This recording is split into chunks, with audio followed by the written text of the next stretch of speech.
Olá!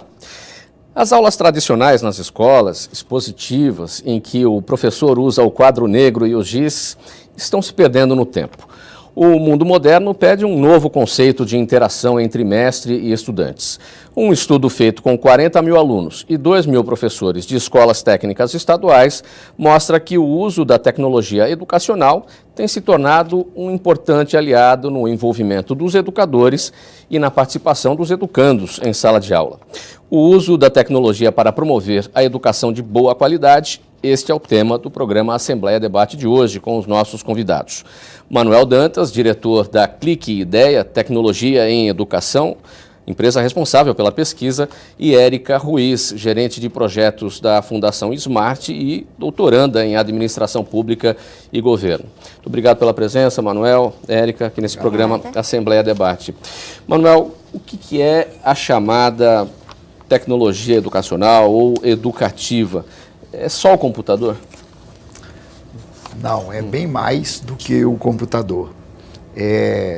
No início da internet, na década de 90, achava-se que colocando máquinas numa sala de aula, com isso você estava promovendo a inclusão digital. Na realidade, aos poucos, né, foi se descobrindo que efetivamente você precisaria de muito mais do que isso. Não só as máquinas, mas conteúdos confiáveis e adequados, conteúdos na concepção web. A linguagem web, ela é uma linguagem mais jornalística, mais objetiva, mais fluida, não é? Riqueza gráfica, uma coisa importante, a interatividade, a interação, uma série de pequenos detalhes que são muito mais do que apenas a máquina. E mais do que tudo isso, uma metodologia de formação continuada dos professores. Enquanto os alunos são seres extremamente habilidosos na absorção dos conhecimentos digitais, os professores, eles estão começando agora. Então, eles precisam efetivamente de ter toda uma formação continuada que vai desde um trabalho presencial com eles até um trabalho feito à distância. Érica, esse ponto que eu destaquei aqui na abertura do programa, de que o quadro negro e o giz estão se perdendo no tempo, isso ainda vai demorar para sumir do cenário, o quadro negro e o giz? É uma coisa que isso vai conviver com as novas tecnologias? Como é que você avalia isso? De fato, essas mudanças elas vão ocorrer, estão ocorrendo e vão ocorrer durante todo um período, né? Vai haver, de fato, um período de adaptação, né? Entre o momento em que tudo isso está sendo instaurado, né? Em que a gente está caminhando, como o Manuel comentou, né? Durante esse percurso não caminha exatamente de acordo com o progresso da internet, ou não se inicia também no mesmo momento em que se inicia, né? a internet, né? O avanço da internet no Brasil e no mundo. Mas, de qualquer forma, isso está, assim, tomando um espaço cada vez maior, por conta até dos recursos, né, das tecnologias que nós temos, das ferramentas que existem disponíveis, inclusive, né, como essa que o Manuel comentou, de trazer um pouco mais para a realidade também do professor, né, não só para a realidade do aluno. E é interessante que hoje, dentro dessa perspectiva, acho que está para além só de tentar entender como que a tecnologia pode ou não substituir, né, o giz ou o quadro negro, né? Acho que a discussão talvez seja inclusive da perspectiva de em que momento isso vai acontecer, como isso vai acontecer e caminhando com que outras alternativas, até de aprendizado, de processo de aprendizado. Então, eu sempre digo que, na verdade, no final das contas, é importante avaliar como que o professor, né, vai tentar entender essas mudanças, né, dentro dessa mesma lógica que o Manuel comentou, mas também entender como que o professor vai se sentir não substituído por todas essas tecnologias, né? Então, no sentido de olhar para todas essas tecnologias, para a implementação dessas tecnologias em sala de aula e se entender como uma pessoa, como alguém que está ali para fazer um diagnóstico, né, e entender em que momento essas tecnologias elas podem ou não ser utilizadas. Então, o papel do professor está sendo muito repensado nesse sentido, né, de entender o diagnóstico, o contexto, os diferentes processos de aprendizagem, e os modelos híbridos têm mostrado muito isso, né? Então, como que essas questões elas têm sido incorporadas na sala de aula, tanto da perspectiva do aluno quanto da perspectiva do professor. Manuel, vocês desenvolveram essa pesquisa em parceria com o Centro Estadual de Educação Tecnológica Paula Souza. Quais são os dados que mostram que é possível o avanço tecnológico o avanço pedagógico a partir do emprego da tecnologia, do uso tecnológico? Essa pesquisa é uma pesquisa, eu diria que gigante, porque nós estamos dentro do Centro Paula Souza, né, com essa plataforma digital de ensino-aprendizagem, que é o portal Clique Ideia, e ela contempla quase 77 mil usuários, entre alunos e professores, em torno de 72 mil alunos e 5 mil professores. A pesquisa foi com 42 mil pessoas. Desse total, 60% participou da pesquisa, 40 mil alunos e 2 mil professores. Não é? E a ideia é exatamente perceber que tipo de benefícios que essa comunidade escolar, né, que é o Centro Paula Souza, que é uma instituição, eu diria, exemplar em termos de ensino público no país, né, que tipo de benefícios foram recebidos através dessa plataforma nos últimos 4 anos e meio. Não é? Então, algumas coisas foram importantes. Por exemplo, viu-se que a relação entre alunos e professores foi muito muito porque a plataforma ela permite uma interação muito grande entre alunos e professores. Né? Os professores, pelo seu lado, eles perceberam que os alunos que se dedicavam mais ao uso do portal, eles tinham um desempenho escolar muito melhor. A questão da autoaprendizagem com o uso do portal também foi vista como uma coisa importante. Né? Percebeu-se também que a plataforma ela permite implodir os limites do tempo e do espaço da sala de aula, porque o aluno com a senha e o professor com sua senha, mas principalmente o aluno, ele consegue estudar fora da... Você não tem mais aula de 4 horas, você não tem mais escola de 4 horas, você tem uma escola de 24 horas. Quer dizer, o aluno pode acessar os conteúdos, as ferramentas de qualquer lugar, em qualquer local, né? E a qualquer hora. Né? Então você tem toda uma mudança aí que ocorre, que modifica completamente esse jeito de ensinar e esse jeito de aprender antigo. Né? Quer dizer, o professor passa a ter um papel novo, o aluno também passa a ter um papel novo. O professor, que antes era um magister dix, que era o indivíduo que ficava o tempo todo vomitando para os alunos o seu conhecimento, ele passa a ser um gestor de conhecimento, ele passa a ser muito mais um mediador em sala de aula. Ele passa a disponibilizar muito mais para o aluno condições do aluno ser uma pessoa com muito mais autonomia, né? No sentido de fazer pesquisas, de fazer estudos, de se aprofundar, etc. e tal. Da parte dos alunos, os alunos se sentem muito mais proativos, né? Quer dizer, você tem, através do portal, uma condição do aluno, pelas próprias características do portal, o aluno tem condição de se expandir. Por exemplo, o portal ele tem hipertextos. Então, o aluno, ao estudar nos hipertextos, ele tem uma aprendizagem não linear.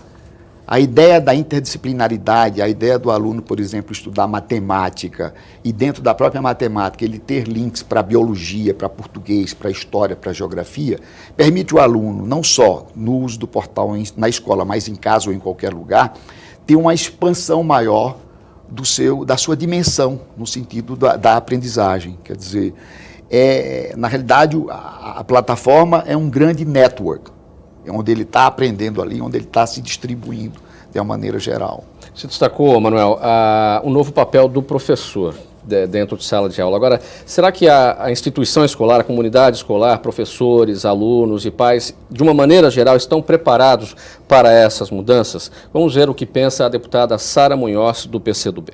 Hoje nós temos um avanço tecnológico muito grande em diversas áreas que podem ser aplicados à educação e à saúde e outras questões. Porém, hoje, ao perguntar essa situação em específico, eu diria para você que nós temos 2 mundos. Um mundo onde você tem a privatização ou tem o privilégio de algum escopo, de uma amostra, como é o caso das ETECs, que tem grandes investimentos e aonde você pode trabalhar tecnologia. E tem um outro grupo que está à margem, tem um outro grupo de professores, alunos, famílias e comunidades que estão à margem e que sequer têm escola. Então, ao meu entender, nós, povo, nação, parlamento e toda a sociedade no geral, temos que nos mobilizar para que essa tecnologia venha a ser inclusiva. Hoje ela é ainda exclusiva. Érica, a preocupação da deputada Sara Munhoz é no sentido de que a pesquisa contempla o universo das ETECs. E ela está preocupada com a questão da educação como um todo. Como é que você avalia esse raciocínio da deputada? Na verdade, não só nas ETECs, né, no caso do Centro Paula Souza, a gente tem um caso de fato exemplar dentro, né, dessa experiência, mas muitas atividades, muitas outras questões estão sendo implementadas em outros estados, em outros contextos, né.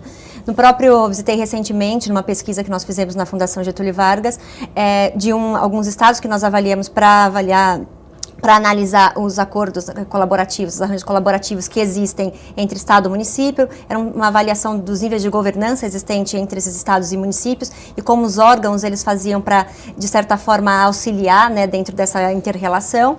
E nós vimos, por exemplo, que dentro de alguns estados existe uma implementação de sistemas que daí não só relacionados às escolas técnicas, mas daí abrangendo o ensino fundamental e médio também, e para tentar implementar alguns sistemas nesse sentido, sistemas de informação gerencial. E que, a meu ver, são muito interessantes, até porque eles, como o Manuel comentou, né, eles extrapolam aquilo que é avaliado em sala de aula, ou a interação pedagógica mesmo, que se restringe ali à sala de aula. Então é muito interessante a gente pensar nesses sistemas de informação gerencial, não só dessa perspectiva, né, da inter-relação, de como que esses conteúdos são passados do professor para aluno, ou como o aluno ele acessa esses conteúdos dentro de uma plataforma, mas é interessante pensar, até mesmo como a deputada comentou, neste sentido, de entender como a sociedade, como a comunidade, ela consegue também fazer parte, como que consegue monitorar, como consegue participar e entender e se inserir nesse meio, né, nesse meio mais digital. E nessas plataformas de sistemas de informação gerencial, nós vemos que tem, para além dos conteúdos que você tem disponíveis para o processo de aprendizagem em sala de aula, que por si só já seria bastante importante, nós temos também alguns outros elementos, como, por exemplo, o acompanhamento de notas, de faltas de professores, você tem acompanhamento e até capacitação de professores do corpo diretivo das escolas. Então, é interessante porque você acaba por envolver outros membros da própria escola, não só o professor e aluno, mas outros membros, né, até a Associação de Pais e Mestres, que podem controlar, através de um sistema de informação gerencial, alguns elementos relacionados ao dia a dia da escola, mas, para além disso, a própria comunidade, ela tem condições de acompanhar o aluno, de acompanhar o professor veio ou não veio, né? Ele estava presente naquela aula ou não, tem disponível ali o conteúdo programático, pode-se acompanhar se aquele conteúdo programático está de fato de acordo com o projeto político-pedagógico da escola. Então, o pai, ele tem condição de acompanhar isso, e até mesmo os indicadores, né? Então, ele pode ver notas de DEB, ele pode ver notas de Saresp aqui em São Paulo. Então, você tem essas possibilidades, né, de enxergar para além do contexto sala de aula e envolver a comunidade de uma maneira geral dentro desse processo de tecnologia, né? Dentro disso que a Érica está falando e do que a preocupação da deputada, a preocupação que ela colocou, o que eu acho é o seguinte: o Clique Ideia, por exemplo, é um portal que foi criado dentro da Unicamp, voltado para a melhoria da qualidade do ensino público. A gente está dentro do projeto Paula Souza, mas a gente está no Nordeste, em lugares muito pobres, inclusive, em cidades lá do interior do Nordeste. O que a gente vê hoje em dia é que a disseminação dos equipamentos digitais é tão grande que a nossa plataforma ela pode ser acessada em smartphones, em celulares, entendeu? Então, o Brasil é um país que tem 260 milhões de celulares hoje. Quer dizer, o número de celulares é gigante. As crianças lá do interior do Nordeste, elas acessam o portal Clique Ideia através de seus celulares. Então, não só a mesma coisa que a gente faz com as ETECs, né? Oferecendo conteúdos, oferecendo ferramentas, né? Oferecendo a formação continuada dos professores, tanto presencial, em sala de aula, como através de EAD, de educação à distância, assim como a gente faz aqui nas ETECs, a gente faz também lá no interior do Nordeste. Então, a gente percebe que essa mudança, ela é uma mudança que está a cada dia mais interiorizada no país. Sim. E a tendência, como ela é muito recente, a tendência é que no futuro muito próximo, tudo isso se estabeleça de uma forma global dentro do Brasil. Global. Sim. Este é o programa Assembleia Debate, que você acompanha aqui na TV Alesp. O nosso tema hoje, tecnologia na educação. Vamos para o intervalo, voltamos em seguida. Até já.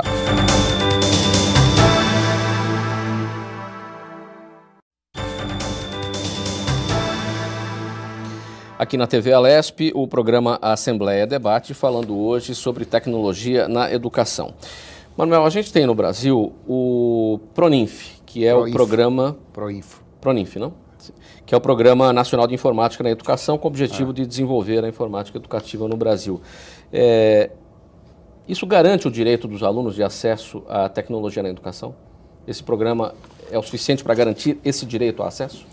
O PROINFO é um programa iniciado na década de 90, na segunda metade da década de 90, voltado para a inclusão digital. O governo federal tem esse programa, é o MEC, que promove o PROINFO. Eu acho que faz um trabalho interessante, eu acho que o MEC tem feito, né, tem elaborado muito conteúdo, tem um trabalho de formação de professores disseminados pelas secretarias de educação dos municípios, pelo Brasil todo, mas eu acho que não é suficiente.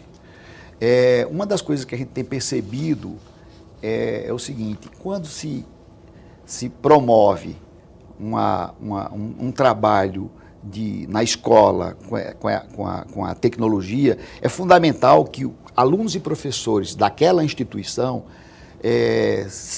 estabeleçam um diálogo permanente com a equipe que está elaborando o material que vai para aquela plataforma. É fundamental, porque o que se percebe é o seguinte: um portal, uma plataforma, ela tem que ser sempre customizada.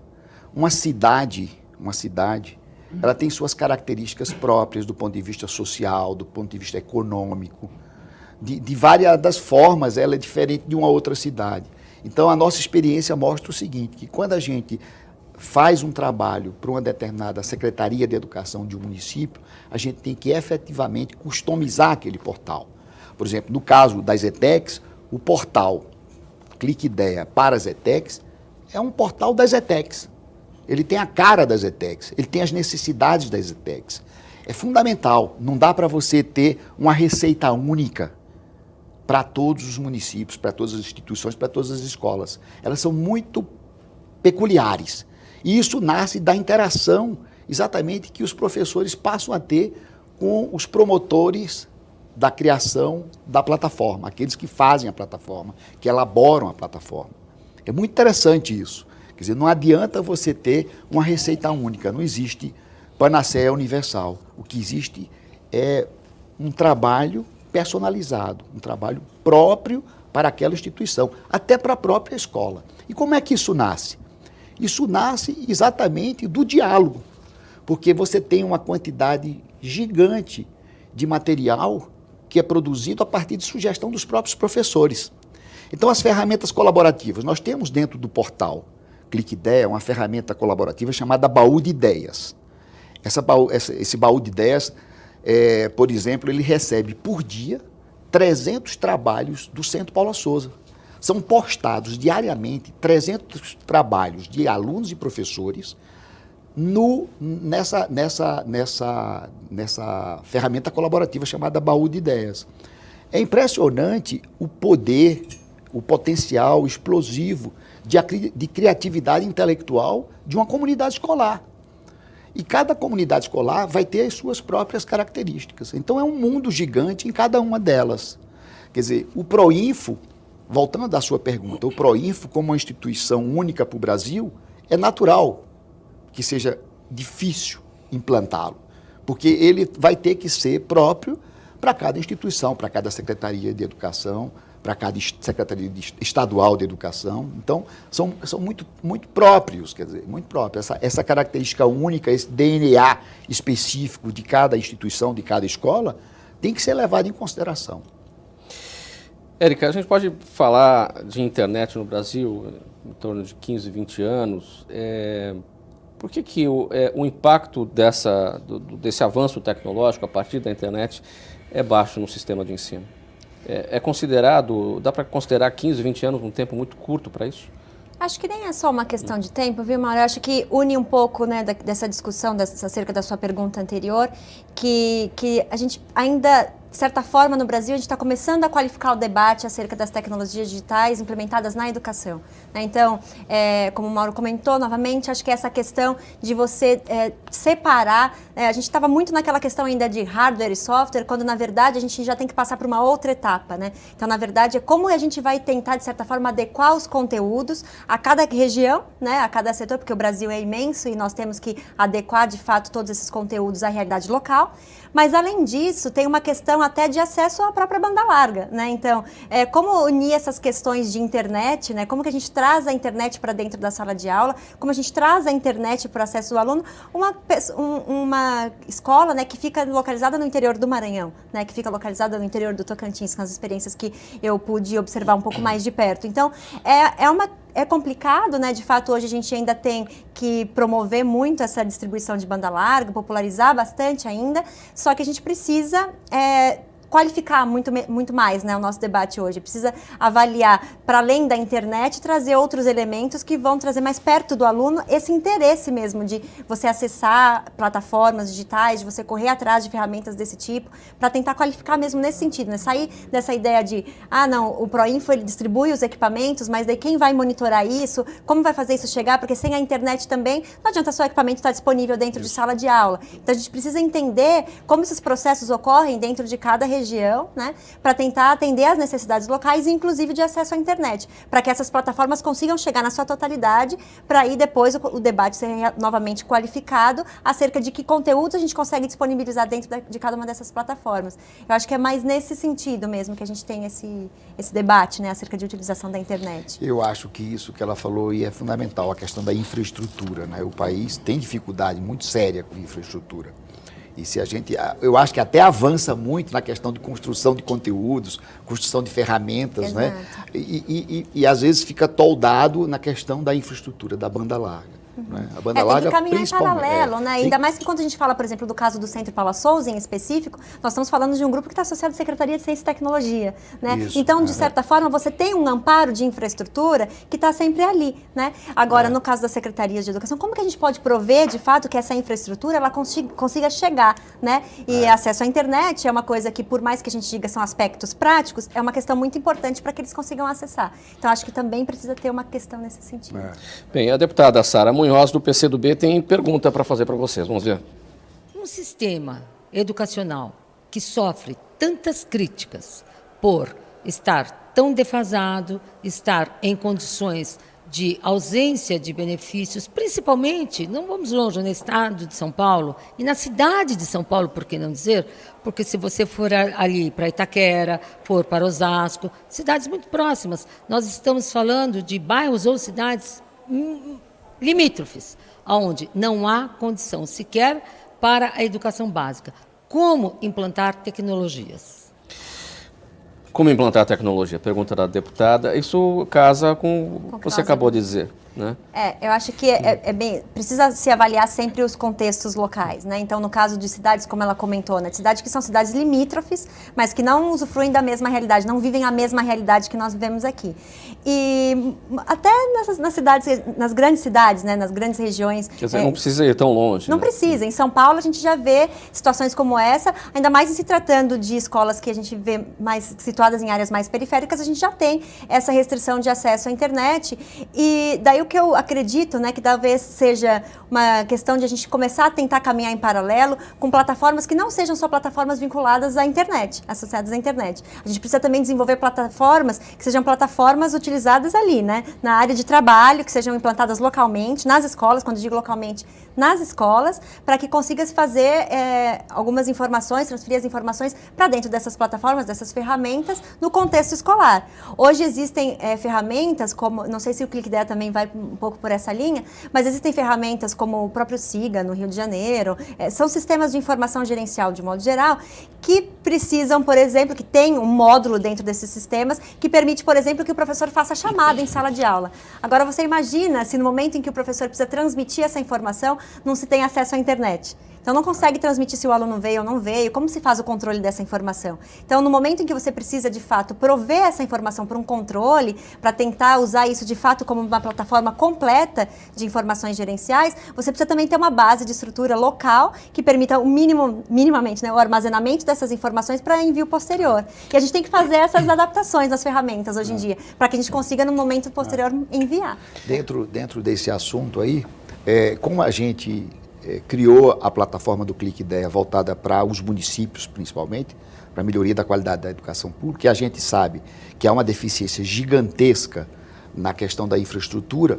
Em muitos municípios, quando a gente chegava, não existia a internet. O que a gente fez? A gente criou um servidor offline. Esse servidor offline, ele não só existe nesses municípios que têm dificuldades de infraestrutura, como ele está instalado nas próprias ETECs. As ETECs também têm, porque em eventuais falta de banda larga, o servidor offline, que é o portal completo dentro daquela escola, os alunos passam a acessá-lo. Naquele momento em que falta a internet, naquele momento em que falta a banda larga, os alunos passam a acessá-lo. Acontece que tudo que eles acessam, tudo que eles fazem, fica cadastrado ali dentro. Aquilo fica depositado. Na hora em que aquilo se reconecta com Campinas, lá na sede da gente, tudo aquilo é contabilizado. Tanto o que surgiu, de novo, porque a gente produz conteúdos diuturnamente, todos os dias tem coisas novas para entrar no portal, como aqueles acessos que foram contabilizados lá pelo servidor offline, tudo aquilo passa para Campinas e o que foi feito em Campinas passa para aquela escola. Isso em qualquer lugar. Então, as próprias ETECs também têm, quer dizer, o problema da infraestrutura no país é muito mais grave do que a gente pensa. Então, quer dizer, mesmo assim, tem que se tomar medidas de natureza preventiva. Manuel, ainda dentro daquela questão que eu havia feito para a Érica sobre essa demora de um impacto maior da tecnologia no ensino ao longo desses quase 20 anos de internet, está faltando um reconhecimento do papel do próprio estudante, de que ele não é mais aquele objeto estático e ele é o autor desse processo, o autor da aprendizagem. Falta essa consciência. Falta. Eu acho o seguinte, a internet, a tecnologia, ela trouxe para dentro da sala de aula, ela trouxe para a educação um novo tempo. É um novo jeito de pensar o aprender, é um novo jeito de fazer o ensinar.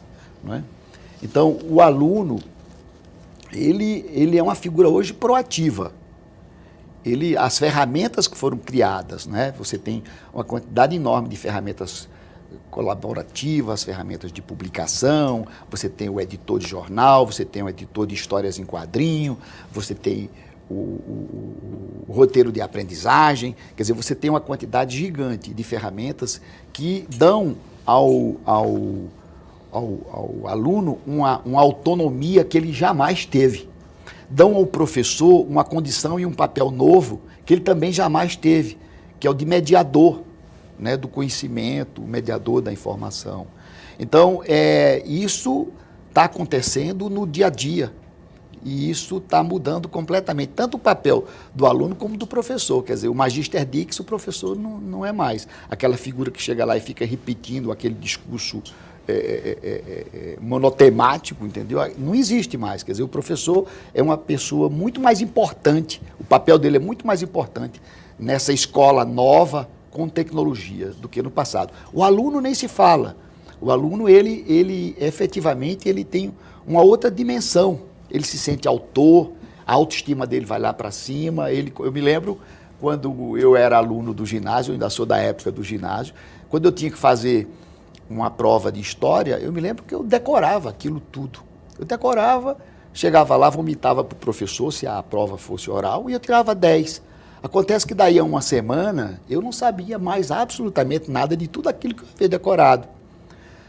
Como é que aconteceria hoje? Hoje o professor vai chegar para o aluno e ele vai dizer a sua prova vai ser Guerra de Canudos. Então, estude Guerra de Canudos. utilize uma das ferramentas do portal, a linha do tempo, faça um trabalho e me repasse.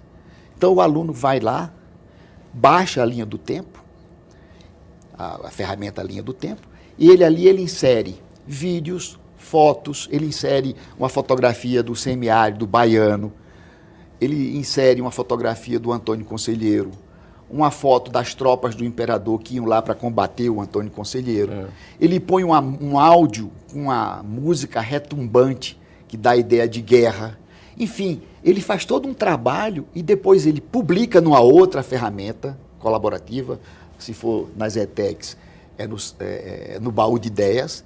O professor recebe aquilo, o professor corrige, o professor dá uma nota, o menino publica, ele se sente autor, a autoestima dele vai lá para cima. Quer dizer, o aluno hoje não é mais aquele estático. Ele é um protagonista. É o proativo. É um proativo, ele é um protagonista, entendeu? Então muda completamente o ambiente da escola. Né? É essa a nova escola que já é realidade. Agora ela precisa se capilarizar pelo país afora. E eu acho que na medida em que a gente melhorar, não é, Érica, essa infraestrutura que você tanto falou aí, eu acho que a gente vai adiante para valer e com rapidez. Porque a implantação de um projeto desse, por exemplo, como a nossa plataforma, a gente fez na Bahia, em 2 meses, a gente implantou para 250 mil alunos, em 2 meses.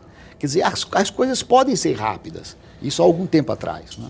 E essa necessidade de capilarizar esse processo pelo Brasil afora é o tema nós vamos destacar no próximo bloco. Mais um intervalo, voltamos em seguida.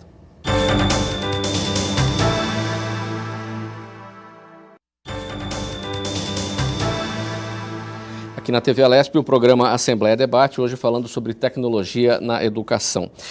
Érica, você concorda que não dá para falar em tecnologia da educação só do tempo do computador e da internet para cá? É um processo que já vem há muito mais tempo com a própria televisão. Houve uma época que não existia televisão, era um tipo de professor. Com o advento da televisão passou a ser diferente, com o rádio, enfim, os veículos de comunicação. E o papel da televisão hoje dentro da educação, qual é? Ela também desapareceu, a televisão, aí com o surgimento de outras tecnologias? Não, eu acho que não, muito pelo contrário. Eu acho que essa pergunta, inclusive, vem ao encontro daquela ideia, né? Todo mundo se pergunta, quando a gente pensa no advento da tecnologia, se em algum momento o papel do professor vai se extinguir. Né? Então, o professor some da sala de aula e dá espaço, então, a uma nova tecnologia, é o computador que ensina, é uma plataforma que ensina, e não, muito pelo contrário, né? Na verdade, o papel do professor hoje, ele é muito mais de diagnóstico acerca de que provisões, né, de que ferramentas ele pode lançar mão para contribuir para o processo de aprendizagem. Esse diagnóstico é do professor, assim como o diagnóstico do aluno acerca de que instrumento ele vai se utilizar para construir o seu próprio processo de aprendizagem, também é uma questão do aluno, de ser autônomo, de correr atrás, de entender qual o papel de cada um desses instrumentos dentro da sua formação. Da mesma forma, eu acredito que todos esses elementos, todos esses instrumentos, algum dia contribuíram em maior ou menor grau e faz parte do diagnóstico tanto do professor em sala de aula, quando vai preparar suas aulas, quando vai tentar entender aquele contexto em que ele está inserido, como o próprio aluno, no momento em que instrumento eu vou lançar a mão, faz parte justamente desse processo, né? Naquela época, então, a gente tinha na época do advento da televisão, né? Então nós tínhamos um novo instrumento que poderia sim ser usado no processo de aprendizagem. Então, como é que o aluno lança a mão desse instrumento como uma poderosa ferramenta no processo de aprendizagem, de construção do conhecimento? Em que momento ele faz isso? Que canais que ele pode assistir? Que conteúdos ele pode buscar? Então isso é importante, sim, esse diagnóstico que ele faz ao sentar ali na frente da televisão, né, e entender o que ele pode extrair dessa ferramenta, é muito importante. Isso permanece. E permanece também para a internet, né? Então a internet hoje, quem acessa a internet precisa entender que conteúdos que ele pode trazer à sua própria realidade e que conteúdos podem ajudar nessa construção do processo de aprendizagem.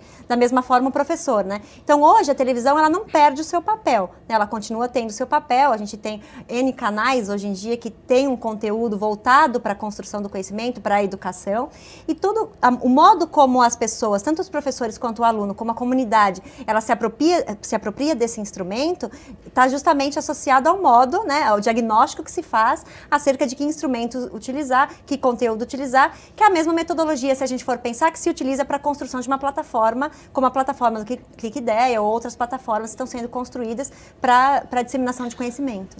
Manuel, quem vai ajudar o professor a entender esse novo papel de diagnóstico? Porque para o aluno, para o mais jovem, aquele que é nativo nesse processo tecnológico, é uma coisa. Para aquele professor que está fazendo os dois papéis, aquela educação mais tradicional e essa educação mais tecnológica, que foi migrado para esse meio, quem é que vai ajudar esse professor nesse sentido, de entender essa nova realidade? Na implantação de uma plataforma como a nossa, é fundamental a formação continuada do professor. O que é a formação continuada do professor? São oficinas pedagógicas, né, que mostram como é que aquela plataforma funciona. O professor tem que aprender aquilo. São oficinas pedagógicas mostrando para o professor como fazer uso das ferramentas de colaboração, de publicação, de cooperação. Então, isso tudo, o professor, aos poucos, ele vai absorvendo. E eu diria para você, hoje, uma coisa interessantíssima. Dentro da pesquisa do Centro Paula Souza, nós estabelecemos metas de acesso, tanto para alunos como para os professores.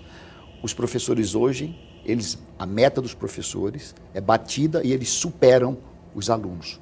É impressionante. Quer dizer, o professor, ele é uma figura aberta. Claro que você vai ter lá 3, 4, 5% absolutamente resistente, que é o espírito de porco, entendeu? Isso existe em qualquer coisa, né? Mas você vai ver lá as metas sendo batidas pelos professores e superando os alunos dentro dessa pesquisa do Centro Paula Souza. Então, a formação continuada do professor, ela é fundamental para que a tecnologia funcione dentro da escola. O professor continua sendo e continuará sendo a figura mais importante da escola. Eu não tenho dúvida disso. Vamos ver mais uma pergunta feita pela deputada Sara Munhoz, do PCdoB. Acompanhe. Eu gostaria de saber, num Brasil que tem tantos Brasis, onde para você trocar de um município para o outro, você precisa 12 horas de barco, para levar a alimentação de uma pessoa para outra, você passa dias carregando, aonde não existem professores, como nós faremos para que essas tecnologias sejam inclusivas a ponto de ter um Brasil com educação, com tecnologia e inclusão? Por favor, me ajudem nessa resposta. E eu vou incluir uma outra pergunta para ajudar na resposta também, Manuel. Falando em Brasil, qualidade de banda larga, estrutura, que nós já comentamos aqui, deficiente, preço, vamos tentar esclarecer tudo isso. A deputada falando a respeito dos locais mais longínquos desse país, né? Eu me lembro que na nossa experiência da Bahia, nós tínhamos os nossos capacitadores, né, que se deslocavam e visitam, em todo semestre eles fazem uma visita, 2 vezes por semestre, em cada escola, né? Então é um contato pessoal com os professores, né? Eu me lembro que existia exatamente uma cidade, que agora não me ocorre, na Bahia, em que os capacitadores só chegavam lá de barco, lá na Bahia, não era na Amazônia não, era na Bahia. Mas a gente estava fazendo esse trabalho lá, nesse lugar onde a gente chegava de barco. A gente tinha o servidor offline instalado na escola, entendeu? E quando não tem internet de jeito nenhum, tem o servidor offline e os acessos são extraídos num equipamento e depois são enviados de um local onde tem a internet para Campinas. E aí a gente faz exatamente o cômputo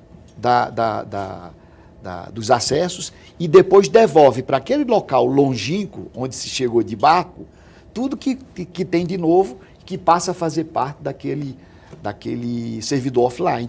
Então, eu acho que tem condições de se chegar nesses lugares longínquos. O que tem que existir é vontade política. O que tem que existir é boa gestão pública. Se houver, as facilidades existem, a tecnologia ela resolve. Agora, sem vontade política, fica difícil de se chegar nesses lugares longínquos. Qual a resposta que você dá para a deputada Érica? E é possível, você compartilha da opinião do Manuel? Compartilho e acredito sim que é possível chegar a esses espaços, essas regiões, essas realidades que estão bem fora, bem longe. E é importante sim que se tente de uma maneira chegar.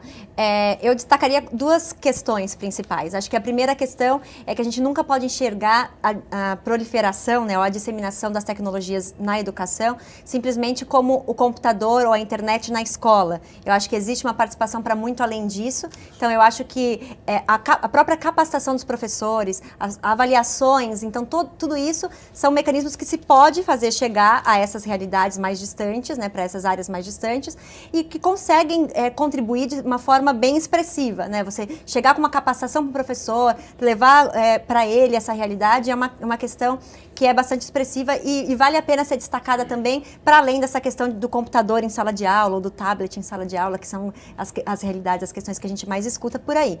E além disso, eu também acho importante essa questão da própria infraestrutura em si, né?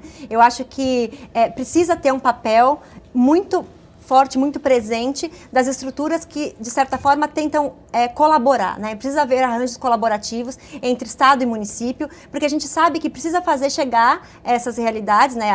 O avanço da tecnologia a gente precisa fazer chegar isso nesses municípios mais distantes. E a ajuda, né, entre os entes, entre Estado e município, por exemplo, é de suma importância para que isso consiga se proliferar na prática, para que isso consiga acontecer na prática. Então, por exemplo, o próprio papel da Undime é muito importante, da União dos Dirigentes Municipais, nesse processo, porque ela vai fazer uma ponte entre a disseminação dessa tecnologia e fazer com que essa tecnologia chegue nas escolas. Hoje, se a gente olhar para o CIMEC, né, que é o próprio sistema que faz com que essas atividades do PAR, elas consigam chegar no governo federal, do município para o governo federal, é preciso que a Undime, vez ou outra, esteja ali presente. Então, todos esses entes, se houver esses arranjos colaborativos que, de certa forma, unam e auxiliem nesse processo, né, de fazer chegar essa ajuda, de fazer chegar essa tecnologia aos que estão mais à ponta, aos municípios, né, isso é muito importante também. Então, é possível, sim, é desejável, mas é preciso que haja colaboração de todos dentro desse processo. Você destacou antes, Érica, que o professor não vai ser substituído pela tecnologia. Você acha que ele tem medo disso? De que isso possa acontecer?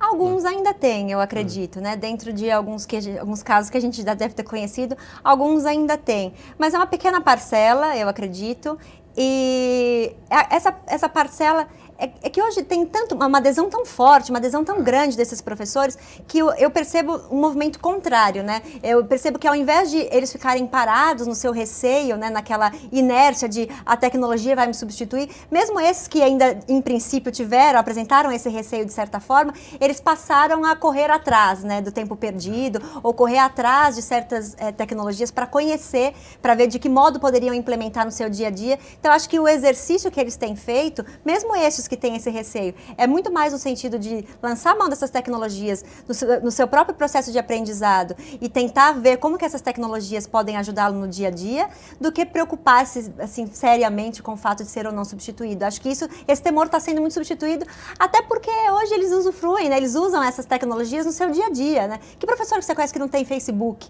Né? Então, como que essas comunidades formadas por professores de determinadas escolas, o Centro Paula Souza tem escolas que têm páginas no Facebook, então toda essa adesão às novas tecnologias, elas começam a penetrar inclusive o meio do professor, né? Então eu acho que esse receio está cada vez menor e os que ainda preservam uma ponta de receio nesse sentido acabam correndo atrás dessas tecnologias, né? Então eu acho que está sendo extinta. É uma viagem sem retorno, eu acho. A tecnologia na escola, eu acho que é uma viagem sem retorno. O que você acha desse aspecto do professor ter medo de ser substituído pela tecnologia, dentro até daquela questão que eu já tinha feito, de quem é que vai ajudar esse professor a entender também que ele não vai ser substituído? Eu vou na linha da Érica, eu acho que isso cada dia reduz mais ainda a possibilidade de medo, porque o que acontece? A sociedade ela é digital. A sociedade é digital. Nós estamos cheios de equipamentos que nos rodeiam a todo tempo, digitais, eletrônicos, né? O próprio professor, a vida dele, o cotidiano dele, fora da sala de aula, é eletrônico, é digital. Sim, ele não tem medo de acessar um site de banco. Ele não tem outro jeito. Como é que ele vai, sabe? Quer dizer, o letramento digital é uma realidade, é inescapável. É ou não é? Como é que ele vai viajar para fazer o check-in dele lá numa companhia aérea? Ele vai ter que mexer. Quer dizer, nós temos que... As crianças estão indo por aí. Quer dizer, nós temos que formar cidadãos com letramento digital. O próprio professor Ele vai ter que entrar por aí porque é inescapável. Não dá para a gente ter uma sociedade digital e uma escola analógica. É impensável isso, é impossível. E ao contrário do que se pensa, a grande maioria, na verdade, tem o desejo de aderir a essas novas tecnologias para facilitar a sua vida, para ter um novo instrumento de trabalho, para ter uma nova ferramenta trabalhando a seu favor e a favor da educação. E eles descobrem depois que diminui e reduz muito o trabalho. Porque você passa a fazer coisas muito mais práticas. A praticidade do uso das ferramentas é muito grande. Todas elas são muito amigáveis. O professor baixa aquilo, sabe, insere coisas. Ele não precisa ser um especialista em programação, ele não precisa entender de programação. É tudo muito prático e tudo muito mutável também, de um jeito muito prático. Então, acabou a época das fichinhas, né, da mesmice, né, que esteriliza o aprendizado, né? A mesmice esteriliza o aprendizado. Manuel, né? aproveitar que você está com a palavra, o tempo do programa está acabando, 1 minuto para a nossa conclusão aqui para cada um. A gente vai conviver muito tempo com este que está aprendendo, está se alfabetizando digitalmente. A gente vai conviver muito tempo com isso, com essa realidade e com a outra realidade de muita gente que sequer está alfabetizada da forma tradicional. Eu acho que o letramento digital vai funcionar como talvez uma locomotiva para puxar a alfabetização de letras. Não tem jeito. Eu acho que a gente está vivendo um mundo em que, para você sobreviver, você tem que ter o letramento digital. É uma questão de sobrevivência. Como é que o sujeito vai ser porteiro do edifício, se ele não souber mexer com o computador, com a máquina? Porteiro. Até algum tempo atrás, certamente que o porteiro podia ser um analfabeto. Mas agora não tem mais condição. Então, eu acho que vai terminar a questão da tecnologia funcionando como uma locomotiva que traz no seu reboque o próprio letramento de letras, quer dizer, a própria alfabetização de letras, né? Érica, até 1 minuto para a sua conclusão, dentro dessa questão. Eu acredito, eu reforço mais uma vez a ideia do diagnóstico que o professor precisa fazer, a importância do professor em sala de aula, porque eu acho sim que é uma questão inescapável o avanço da tecnologia, mas eu acho inescapável sempre num bom sentido. Eu acho que no final das contas o professor ele vai poder fazer um diagnóstico acerca dos processos diferentes de aprendizagem e o modo como essa tecnologia vai entrar na sala de aula e vai sair da sala de aula também.